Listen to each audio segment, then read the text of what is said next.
Բարև ձեզ հարգելի հայրենակիցներ, ես Մարատ Հակոբյանն եմ Կիևից։ Այսօր Ուկրաինա-Ռուսաստանի լայնածավալ ներխուժման 1413-րդ օրն է։ Այսօր կրկնակի տոնական օր է, հայ առաքելական եկեղեցին նշում է Սուրբ Ծնունդը, իսկ ուկրաինական եկեղեցին հունվարի 6-ին տոնում է Աստվածահայտնությունը, ջրօրհնեքը։ Երկուսի առիթով էլ շնորհավորում եմ, գիտեմ, որ մեր լսարանում կան տարբեր քրիստոնեական համայնքների ներկայացուցիչներ, եւ այսօր բոլորի համար պայծառ տոնական օր է, եւ իհարկե նման տոնական օրը ուկրաինական բանակը չէր կարող չուրախացնել հաճելի նորություններով։ Դրոնների հարձակումները Մոսկվայի վրա դարձել են ամենօրյա, իսկ դրանց ինտենսիվությունը շարունակում է աճել։ Ուկրաինան զգալիորեն ավելացրել է դրոնների հարվածները Մոսկվայի ուղղությամբ, դեկտեմբերի վերջից դրանք փաստացի դարձել են ամենօրյա։ Այդ մասին են վկայում Ռուսաստանի օկուպանտ երկրի պաշտպանության նախարարության ամփոփագրերը եւ Մոսկվայի քաղաքապետ Սաբյանինի հաղորդագրությունները։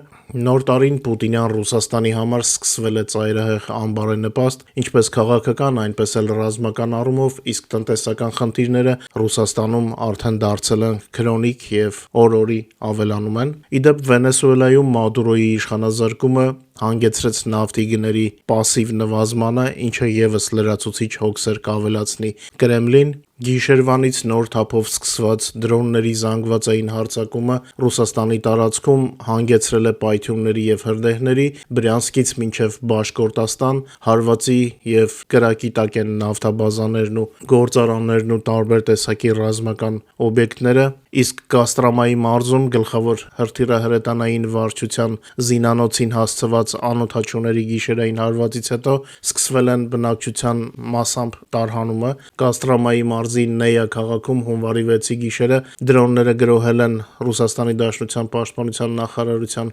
գլխավոր հրթիռահրետանային վարչության 100-րդ զինանոցը, ինչի հետևանքով այնտեղ պայթյուններ են որոտացել։ Ռուսաստանի իշխանությունները հայտնել են երկրի ավելի քան 20 մարզերում հոբ համակարգերի աշխատանքի մասին։ Դե Պուտինյան պաշտոնյաների խոսքերով իրենք ամեն ինչ խոցում ու ամենուր հաղթում են, բայց իրականությունը իհարկե այլ է եւ մեր Տելեգրամյան ալիքի հետևորդները դա գիտեն բոլորից լավ, տեսնելով ամեն ինչ սեփական աչքերով, ովքեր դեռ բաժանորդագրված չեն, QR կոդը ձեր էկրաններին է, բաժանորդագրվեք եւ այլեք, օրը գրեթե 24 ժամ տեղեկատվությամբ լի է մեր Տելեգրամյան ալիքը։ Ուկրաինական հարվածները մեր լսարանը լավ գիտի, որ նաեւ ի պատասխան ռուսական հարվածների է արվում ամենօրյա Ուկրաինայի հասարակ մարդկանց քաղաքացիականներին Ռուսաստանի կողմից թիրախավորումը չի կարող մնալ անպատասխան եւ Ուկրաինան արդեն ունի միջոցներ այդ պատասխանը Ռուսաստանին տալու, ինչը մեզ չի կարող չուրախացնել։ Միևնույն ժամանակ համաշխարհային լրատվամիջոցներում կրկին արդիականացել է Գրենլանդիայի թեման, ավելի ստույգ Թրամփի հավակնությունները։ Պոլիտիկո հրատարակությունը ակնարկելով վարկանիշները մատնանշում է 2 ամսաթիվ, որոնց նախաշեմին կարող են իրադարձություններ տեղի ունենալ։ Ըստ նրանց տվյալների Վաշինգտոնի ակտիվ փորձերը հնարավոր են դեռևս մինչև նոյեմբեր կայանալիք ԱՄՆ միջանկյալ ընտրությունները, ինչպես նաև խորհրդանշական ամսաթվին հուլիսի 4-ին, երբ կլրանա Ամերիկայի անկախության 250-ամյակը։ Ընդ որում խոսքը ամենայն հավանականությամբ ուժային տարբերակի մասին չէ, հոդվածում ընդգծվում է, որ Ամերիկան կարող է գործել այլ կերպ, քան Վենեսուելայի դեպքում էր։ Վերլուծաբանների կարծիքով հիմնական շեշտը դրվելու է Դանիայի վրա քաղաքական ճնշման եւ տեղի էլիտաների հետ աշխատանքի վրա, ներառյալ տեղական քաղաքական գործիչներին Վաշինգտոնի համար շահավետ որոշումների մղելու փորձերը։ Դե Դանիայից արդեն զգուշացրեցին, որ ռազմական տարբերակը կբերի ՆԱՏՕ-ի լուծարմանը, բայց իմ կարծիքով, ճիշտ ասած, ամեն ինչ կախված է Թրամփի տրամադրությունից, ավելի ճիշտ նրա շրջապատի տրամադրություններից, թե ինչ քայլի կդրթեն։ Այն, որ Թրամփը որոշակի քայլեր անելու է, ակնհայտ է, բայց ինչ կլինի ժամանակից շուտ ինձ թվում է կռահել հնարավոր չէ, որովհետև գործ ունենք Թրամփի հետ։ Այնուամենայնիվ Եվրոպան իր կանխարգելիչ քայլերը փորձում է անել, թե որքանով են դրանք էֆեկտիվ, ժամանակը ցույց կտա։ Կարծում եմ արդեն ոչ մեկի համար գաղտնիք չէ, որ Ուկրաինայի դեմ Պուտինի ագրեսիայից հետո խաղի նոր կանոններ բացվեցին, այսպես ասած Պանդորայի արկղ բացվեց եւ Թրամփի քայլերը միայն պայմանականորեն են հավատարիմ մնում ընդունված համաշխարհային կանոններին, պաշտոնապես աշխարհակարգը չի փոխվել, բայց փոխվել է վերաբերմունքը աշխարհակարգի նկատմամբ։ Այժմ առաջին պլան է մղվել ուժի իրավունքը եւ ստվերվել է իրավունքի ուժը։ Սա թելադրում են նոր զարգացումներ եւ բոլոր երկրները պատրաստվում են պատերազմի, հզորացնելով իրենց զինանոցն ու հնարավորությունները։ Կարծում եմ Հայաստանում նույնպես չպետք է հետ մնան զարգացումներից, քանի որ նոր իրավիճակը ձևավորում է նաև նոր մարտահրավերներ այն տարածաշրջանում, որտեղ գտնվում է մեր հայրենիք Հայաստանը։ Մենք տեսնում ենք երկրների նոր բլոկի վերելքը, որը սկզբնական փուլում կարող է պաշտպանողական թվալ, նկատի ունեմ Իսրայելի եւ Հունաստանի դաշինքը, Կիպրոսի մասնակցությամբ եւ իհարկե այդ ԱՄՆ-ի հետ չի կարող համաձայնեցված չլինել, բայց ի վերջո այս դաշինքը կարող է դառնալ դոմինանտ ավելի մեծ թվով պետությունների համախմբման դեպքում։ Այնտեղ խոսքը գնում է Եգիպտոսի մասին, շատ հնարավոր է Իրանում որոշակի քաղաքական իրադարձություններից հետո նույնիսկ Իրանի մասնակցությամբ մենք գիտենք, որ ժամանակին Իսրայելը եւ Իրանը բավականին սերտ կապեր են ունեցել։ Ինչևէ, զարգացումները բավականին խոստումնալից են, բայց կան եւ մարտահրավերներ եւ հնարավորություններ։ Լավ կլինի ճիշտ վերլուծել, բացառել մարտահրավերները եւ օգտվել հնարավորություններից Հայաստանի համար։ Միևնույն ժամանակ ռազմաճակատում փոքր-ինչ փոխվել է մարտավարական իրավիճակը, ինչի մասին այսօր կարճ ձեզ կպատմեմ, կարծես ռուսական զորքերը Պոկրովսկի ուղղությունում ոչինչի չհասնելով փորձում են Գուլյայպոլիի ուղղությամբ ինչ-որ բանի հասնել։ Այսօր նաև ուրախությամբ տեղեկացա, որ ուկրաինական Mirage 2000 կործանիչները սկսել են ոչնչացնել օդային թիրախները ֆրանսիական բարձր ճշգրտության MICA հրթիռների օգնությամբ։ Այդ մասին հայտնում են մասնագիտացված ռազմական լրատվամիջոցները, սրանք օդ դասի հրթիռներ են, ինքնանշանառման եւ խոցման դիմակայունության հնարավորություններով։ Շատ լավ զենք է, բազում մոդեռնիզացիաներ է անցել եւ եթե այն կիրառվում է ուկրաինական ռազմաճակատում, նշանակում է կան նպատակահարմարություն։ Մինչ մեր հաղորդման մյուս թեմաներին եւ առաջնագծի լուրերին անցնելը, խնդրում եմ օգտագործել YouTube-ի գործիքները մեր եթերի առաջխաղացմանը խթանելու համար։ Խնդրում եմ հնարավորինս լայքեք եւ կիսվեք մեր հեռարձակմամբ սոցիալական ցանցերում, որպեսզի կարողանանք ավելի շատ մեր հայրենակիցներ ներգրավել մեր հարթակ եւ ավելի շատ մարդկանց տեղեկացնել, թե ինչ է կատարվում Ուկրաինայում եւ Ուկրաինայի շուրջ եւ իհարկե մեր հայրենիք Հայաստանի շուրջ։ ԱՄՆ պետդեպարտամենտը Արևմտյան կիսագունդը հայտարարել է իր բացառիկ շահերի գոտի, վերահաստատելով ամերիկյան ռազմավարության առաջնահերթությունները տարածաշրջանում։ Այս մասին ասվում է ԱՄՆ պետդեպարտամենտի սոցիալական հարթակում տեղադրված հաղորդագրության մեջ։ Հայտարարությունը հնչել է Լատինական Ամերիկայում իրավիճակի կտրուկ սրման ֆոնին Վենեսուելայի բռնապետ Նիկոլաս Մադուրոյի ձերբակալությունից հետո եւ ուղեկցվել է Վաշինգտոնի կոշտ ազդակներով տարածաշրջանի մի շարք պետությունների, մասնավորապես Կուբայի, Կոլումբիայի, Մեքսիկայի եւ Իրանի հասցեին։ Այն փաստը, որ այն երկրների ցանկում, որոնց ուղղված էին ազդակները, կա նաեւ Իրանը, խոսում է այն մասին, որ այն տարածաշրջանում, որտեղ գտնվում է նաեւ մեր հայրենիքը Հայաստանը, նույնպես նախանշվում են անսովոր զարգացումներ։ Հայ հասարակությունը չպետք է վախենա փոփոխություններից, ի սկզբանե դրանք բոլորը պետք է բարենպաստ ազդեցություն ունենան Հայաստանի վրա, եթե իհարկե հայաստանյան իշխանություններն ու քաղաքական գործիչները քայլեր չձեռնարկեն նոր միտումների դեմ։ Սա շատ կարևոր է, հատկապես կարևոր է դիստանցավորվել Ռուսաստանից։ Իդեպ համոզված եմ, մեր լսարանը արդեն տեղյակ է կադրային փոփոխությունների մասին, որոնք նախագահ Զելենսկին իրականացրեց այս տարվա սկզբին, մեր Telegram-ում մանրամասն ներկայացրել ենք, շատերի համար միգուցե հնարավոր է ամեն ինչ չէ, որ հասկանալի է, բայց հավատացեք, Զելենսկին կատարել է քայլեր, որոնք թելադրված են իրադարձությունների էվոլյուցիայով։ Հենց դրանով է բացատրվում օրինակ պաշտպանության նոր նախարարի թեկնածությունը։ Պատերազմը մտել է նոր, ավելի կոշտ փուլ ու ռազմաճակատում իրադարձությունների ընթացքը ցույց է տվել,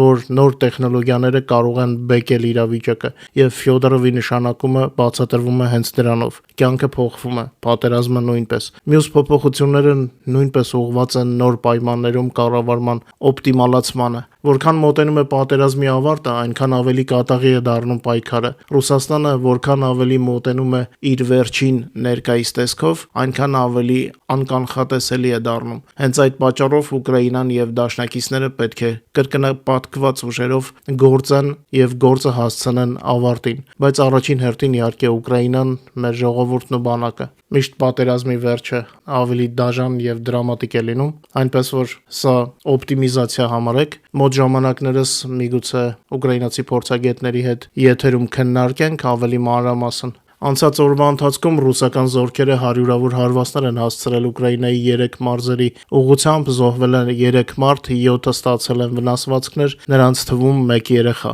Խոսքը Խարկովի, Զապորոժիեի եւ Դոնեցկի մարզերի մասին է, որոնք մոտ են կամ սահմանին կամ ռազմաճակատին, նորից թիրախում մարդկանց տները, էներգետիկ օբյեկտներն են եղել, իսկ մեր դրոնների հարվածների մասին խոսելիս Ռուսաստանի պաշտպանության նախարարությունը հայտարարել է դրանց որսման մասին, մինչդեռ տեղական Telegram ալիքները գրում են տարբեր տարածաշրջանների նավթաբազաներում, գործարաններում եւ ռազմական օբյեկտներում տեղի ունեցած պայթյունների եւ հրդեհների մասին։ Ռուսաստանի ավելի քան 20 մարզերի երկնքում օդային մարտեր են տեղի ունեցել, մասնավորապես Բրյանսկի, Բելգրադի, Յարոսլավլի, Նովգրադի, Սմոլենսկի, Կուրսկի, Պենզայի, Աստրախանի, Ռոստովի, Կալուգայի, Մոսկվայի, Օրյոլի, Լենինգրադի, Վորոնեժի, Կաստրամայի, Տուլայի, Տամբովի, Ռյազանի, Վոլգոգրադի, Տվերի մարզերում, ինչպես նաև Թաթարստանի, Բաշկորտոստանի, Կալմիկիայի եւ ժամանակավորապես օկուպացված Ղրիմի օդային տարածքի վրա։ Եթե գումարենք գիշերվա ընթացքում տեղի ունեցող բոլոր հայտնի հարվածները,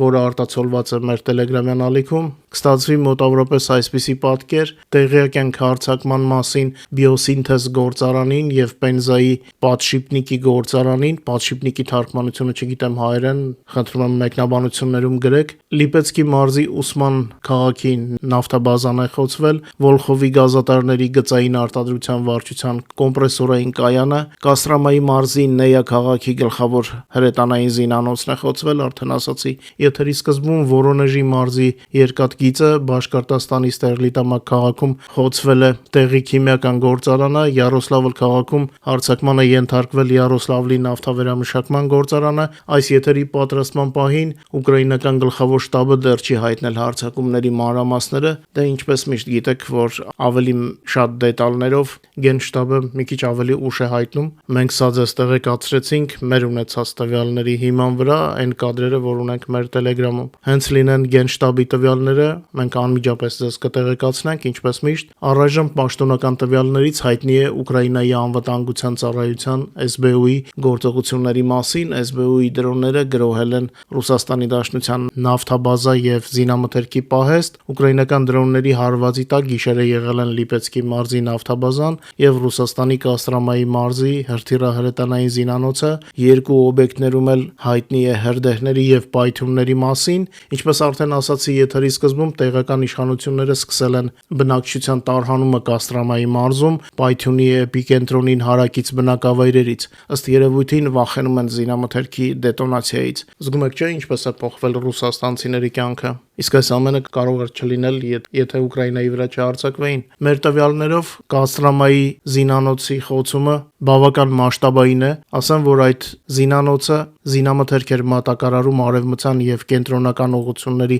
ստորին օղակի պահեստներին։ Հաղորդվում է նաեւ SBU-ի ալֆա ստորաբաժանման դրոնների հարվածների մասին Լիպեցկի մարզի Ստրելեցկի խուտառա բնակավայրի մոտ գտնվող Գերկոմպլյուս նավթաբազային, այնտեղ նույնպես ուժգին հրդեհ է սկսվել։ Այս նավթաբազայի նավթամթերքով ապահովում էր 3 մարզ Տամբովի, Վորոնեժի եւ Լիպեցկի մարզերը։ Իդեպ հաղորդագրություն է հայտնվել, որ Ամերիկան պատրաստվում է ռուսական ստվերային տանկեր կալանավորի, սա հենց մեր եթերի պատրաստման պահին ստացանք այս լուրը։ Այդ տանկերը ուղևորվում էր վենեսուելական նավթի հետևից եւ այժմ նավարկում է ռուսական դրոշի ներքո։ Մենք կհետևենք, թե որքանով կհաստատվի այս լուրը, բավականին ինտրիգային է։ Անցնենք մարտի դաշտի իրադարձությունների թվերին, ռազմաճակատում վերջին 1 օրվա ընթացքում տեղի է ունեցել 191 մարտական բախում, որոնց ժամանակ Ռուսաստանը կորցրել է եւս 940 օկուպանտ եւ 1095 միավոր տեխնիկա եւ սպառազինություն։ Ուկրաինայի զինված ուժերի գլխավոր շտաբի գնահատականների համաձայն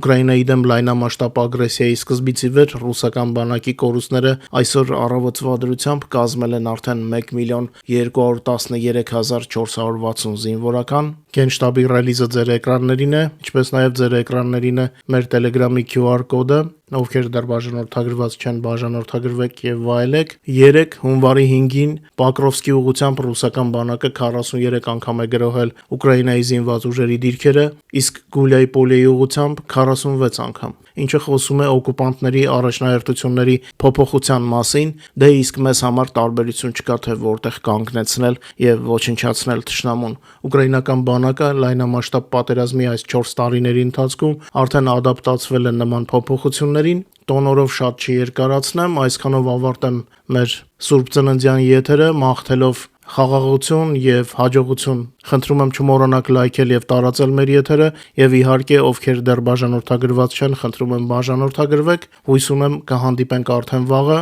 Մնացեք բարով։